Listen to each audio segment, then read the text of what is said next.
So I've been having this problem with the gears where sometimes it just won't go into a reverse in particular, but sometimes you won't even go into the forward gears. The way you can get around it is basically by turning the car off and back on again and trying it again. But it's a bit awkward if you're trying to reverse into a parking space.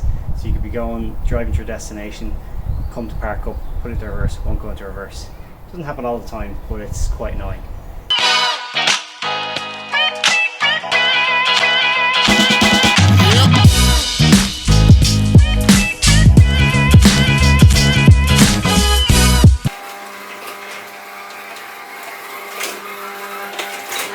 So the first thing I did was got a clutch adjustment tool, which allows you to interact with the ECU, which is the way Smart would do it if you were bringing it in for a service.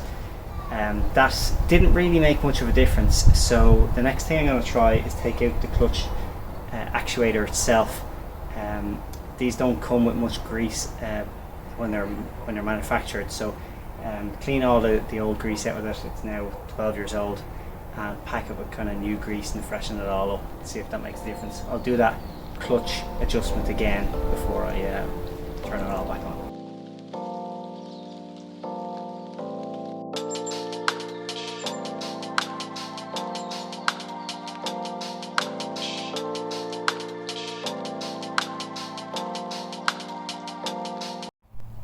Step one is to turn the car on and put it in reverse.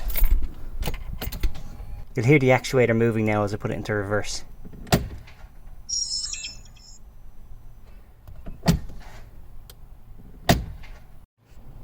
Now disconnect the battery.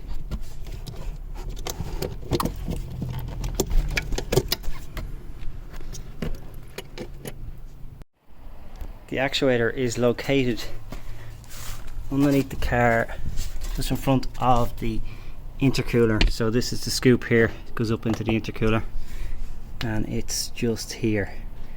So you can see this is the part that goes forward and back into the gearbox here. What you need to do here is there is two E12 torques that you need to loosen off. The E12 felt a bit loose on here, so I just decided to try some other sizes. Appears to be E10 is the best fit. I've also just marked these up with a pen to see the previous location, so I can try and put it back in the same place just as a starting point before I do that clutch actuator adjustment.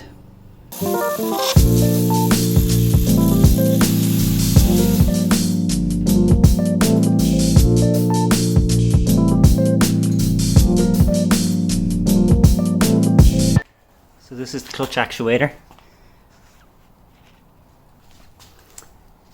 The third bolt, it's facing this way in the car, so these two bolts are here, and I couldn't really see the third bolt from underneath the car, but it's actually up here, kind of on top.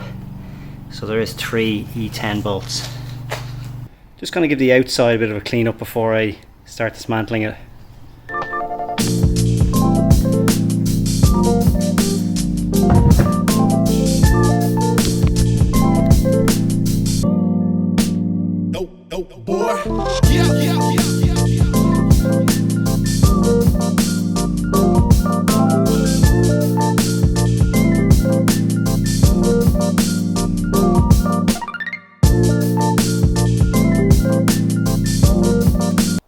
It was just 6 of these T20 Torx screws that I need to take off to get this cover off.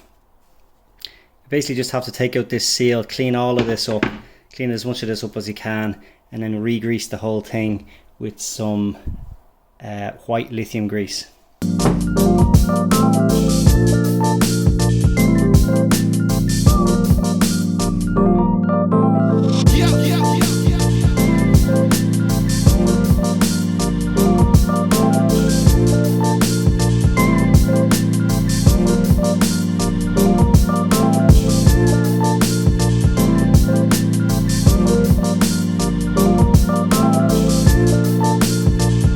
So as you can see, I put in quite a lot of grease. Basically, the main moving part is there's a cog that runs along here, and then there's a spider worm that comes off this motor and attaches to it here, and this whole thing rotates back and forward and pushes this in and out. So I've greased all around this area, I've greased around this area that moves, especially around the cog here, the tensioner spring. So looks overkill, but there's very little put on from the factory, and hopefully this will address the situation. Okay, let's see if it still goes into gear.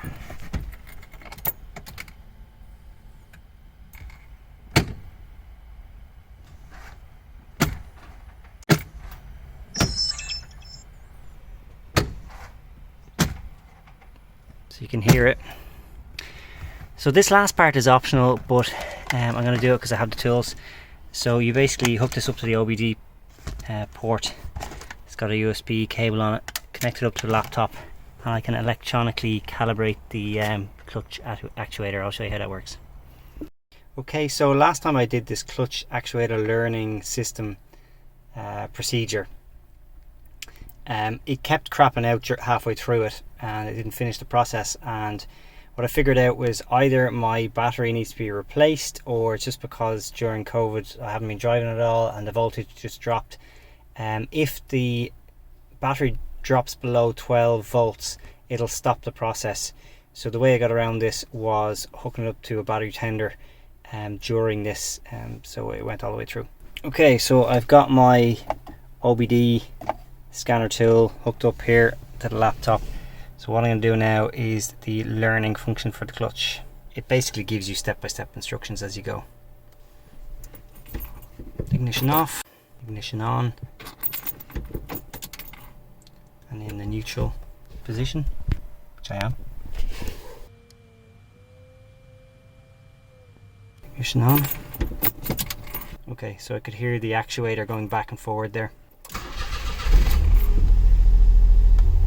Operation failed. I had to do this a few times before I got it right the last time around, so I'm going to just try this a few times. So that clutch adjustment didn't actually work in the end, it just kept failing, so might as well just take it out for a drive and see what happens.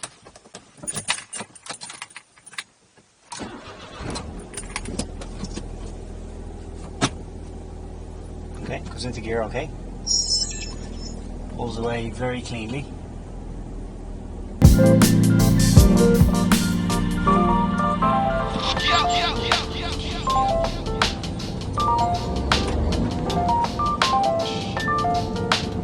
Change gears fine.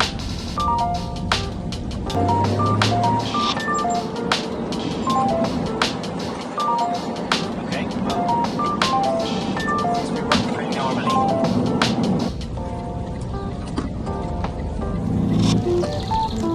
It looks something like this.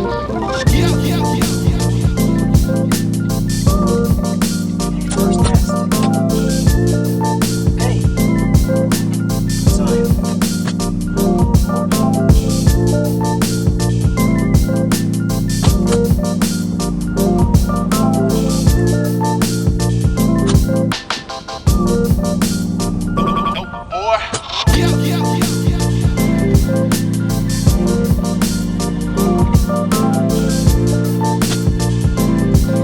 Okay, that's very promising. I guess time will tell whether that fixed it or not.